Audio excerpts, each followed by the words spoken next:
Hey there, welcome back to Innovation Cafe with your friendly neighborhood inventor, Gary Schuster. Today I want to talk about two patents that I didn't get and I never even applied for. And the reason I want to talk about that today is because sometimes you don't get good advice from your patent lawyer. So I'm going to talk about what happened, and then we'll talk a little bit about how to prevent that kind of thing from happening to you in the future. So, what was the first invention? Well, it was a solution to a problem I had when I was in college and in law school. And I had been out practicing law for maybe a year or two, and I came up with what is finally the solution. When you're in college, you're pretty much living on pizza. Maybe you're not, but a lot of us did. And the problem with pizza and rentals is when you're renting a place, your refrigerator is often way too small just for the basics, and you can't fit a giant pizza box in there. So this was my first invention that I thought I could probably monetize. Now, I should be clear, I didn't do any market research. I didn't approach any potential licensees. I just thought I have a good idea, I'll get a patent on it, and I'll figure out where to go from there. So when you're thinking about going to a patent lawyer before you pay anything, and I had a free 15-minute consultation, 20-minute consultation, you definitely want, before paying the patent lawyer anything, to do a little bit of market research, or at least think through what your marketing plan will be, because there's no point in spending money on something that you can't get money back from. So I walk in to talk to the patent lawyer, and it's going to be a bad meeting when it starts out like this. I say something like, well, I've got a solution for a problem with pizza boxes. And immediately, he's like that, right? Now, pro tip for lawyers, that is not a good look for retaining clients. But he did something that made sure he wasn't going to retain me. I described this solution, which is rather simple. You have a pizza box. Let's imagine this is a pizza box. And on the bottom, there's something attached that hoops around. And so you flip it out, and it creates a hook like that. And there would be two of them, and they would extend on the bottom so that the box doesn't open in the fridge.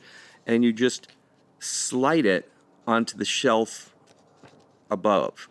So it seemed like a pretty cool idea. So to be clear, didn't ever get a patent on it. Pizza companies, go for it. I'd love to see someone actually build it. So the guy's sitting like this. He says, that's just not patentable. Now, I didn't really know patent law at that point. I was trained as a litigator. I had a great background in computers, but not so much in physical devices that you were going to get a patent on.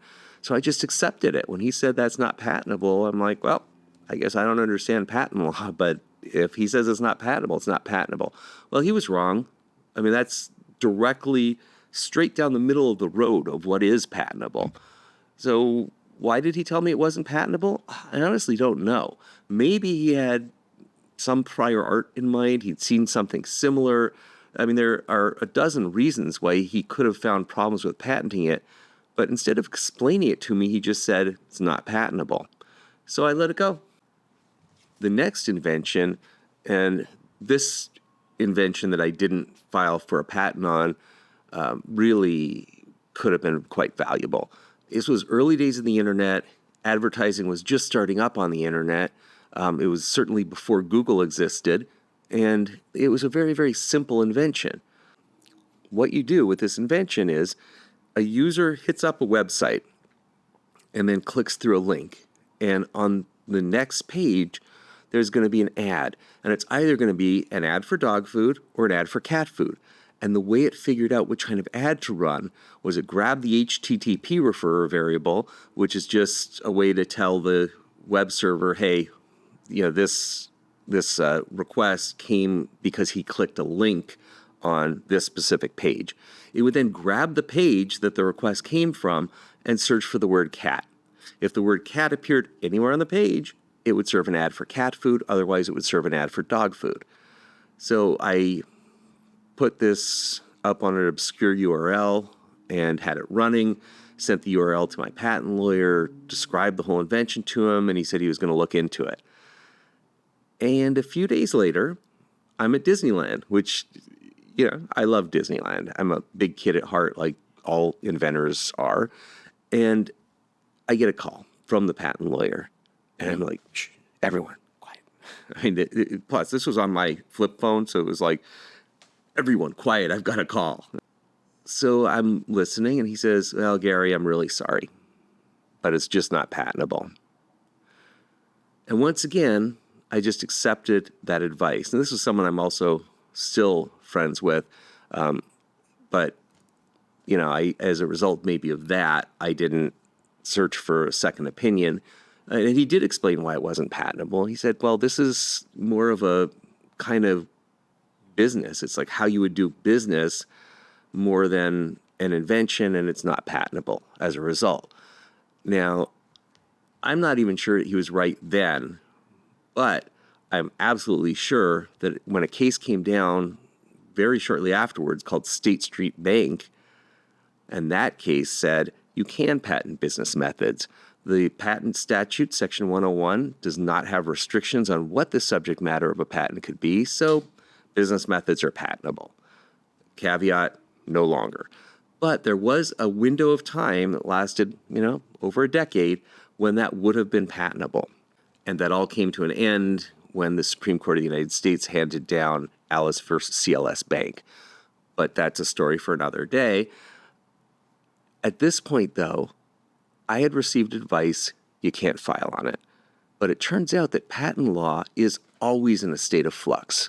And so this is when I started at the beginning. I said I was going to describe two inventions and describe how you can avoid these pitfalls. So in addition to getting a second opinion from another lawyer, in addition to maybe researching and seeing if there are patents that are similar that have already been issued, one thing that you can and should do is understand that patent law is a moving target. Just because something is not patentable today doesn't mean it won't be patentable tomorrow. And because something might be patentable today doesn't mean that the patent will stay valid for the life of the patent.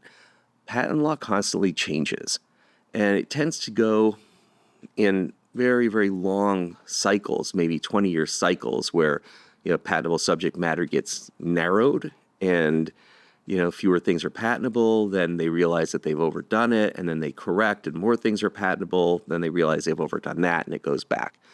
But the lesson to take away is just because something is outside of what is currently patentable does not mean that patent law is not going to change. So you do have a way to approach this, which is you come up with the invention and you file a provisional patent application. That buys you a year. Then you take that provisional application and you file what's called a patent cooperation treaty or PCT application. That buys you more time. And then when you finally have to enter the national phase in the United States, don't file what's called Track 1, which makes them review it in an expedited manner. Just file regular patent application. They'll review it in due course, in turn. And by then, we're maybe 4 years out from your original invention date. And 4 years is an eternity in patent law. Lots can change. Lots will change in the next 4 years. So at that point, when you get your first office action and say it's a rejection for exactly the reasons that your patent lawyer feared, you do have a choice. You can then just drop the matter, you can appeal it, and the Federal Circuit has of late taken on a kind of inventor hostile position, but it's possible, depending on which panel you get, that they might revisit what's patentable and say, no, we were overstating it before. What you have is indeed patentable. And perhaps that even goes up to the Supreme Court and we finally get a holding that actually explains what's patentable instead of sort of hinting at it and giving very non-determinative advice. The holdings just don't explain well enough what's patentable. I've had many talks with patent examiners who say that they don't even understand the outer bounds of what's patentable, and they have a lot of trouble with cases that are close to the edge. So as a moving target, you're trying to file your patent application for what exist today and the things that reasonably could exist when the patent is reviewed in, say, 4 years by an examiner, and for what may exist in 10 years when you might find yourself suing a patent infringer in U.S. District Court. So the trick here is make sure your specification has very broad support and description of what you intend to claim. Make sure you have some claims that are fairly narrow, that are pretty certain to survive changes in patent law. Make sure you have some claims that are broad, that are aimed at future expansions of patent law. You want to make sure that anything that reasonably could happen in the next 10 years is something you've thought about. You're not going to know what's going to happen, but you can try to future-proof your patent applications that way. So, upshot, it probably could have been licensed had the patent issued to, well, eventually Google when they came to exist. Now, to be clear, I'm not claiming that my piece of code that was on the web for a month somehow gave rise to Google AdWords or DoubleClick or anything like that. In fact, I'm fairly certain that they were not even aware of it. It doesn't mean I couldn't have licensed it, and I would have been able to license it or maybe sell it. But I didn't, because I never filed for it. Even though I thought it would be patentable, the patent lawyer said no, and I was like, it just doesn't seem right, but I'm not a patent lawyer, you are. So that is the story of my 2 patents that never even were filed for. I now know better, and I want to encourage you to really, with a valuable patent application, so, the AdWords one, not the pizza one, for example, to really make sure that you're getting good patent advice as to what's patentable, what might be patentable in the future, and maybe even more importantly, what might be patentable in the EU or Great Britain or in Japan that might not be patentable in the US. So it's possible that you might be able to get patent protection in other countries because every country decides their own bounds of patent eligibility. So I know it's hard to come up with inventions. I know it's fun as anything, but it's tough to innovate in a way that has an endpoint of something you can file for a patent on. And it's crushing when a patent lawyer says it's not eligible. But just understand, they're not always right. They weren't in my case. This has been Innovation Cafe with your friendly neighborhood inventor, Gary Schuster, reminding you that if you run into a problem, don't ever say, this is just going to suck. Say, I will solve this. Maybe not today, maybe not this year, but I'm going to solve it.